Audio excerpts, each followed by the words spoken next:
مسافرم با گناه تقدیرم، گرچه من مسافرم با گناه تقدیرم.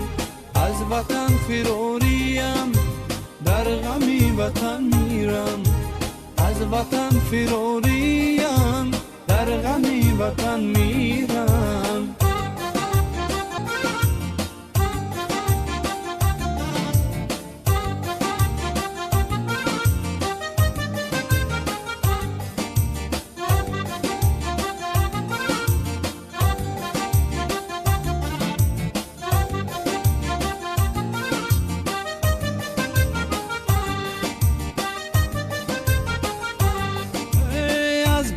وطن دورم گرد مزن که مجبورم، گرچه میروم هر سو زنده چو در گورم.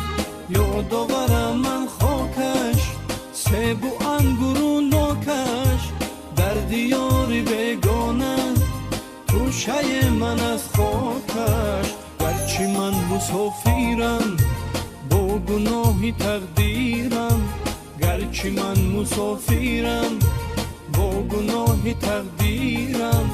از وطن فراریم در غم وطن میرم، از وطن فراریم در غم وطن میرم.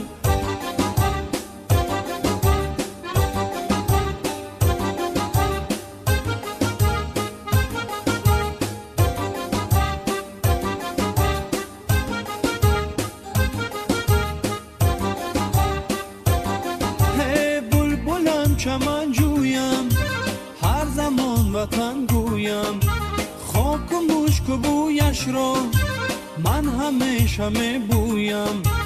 ای شمال افغانی مثل من تو سرسانی، درد قلب شرف را جان من چه می دانی. گرچه من مسافرم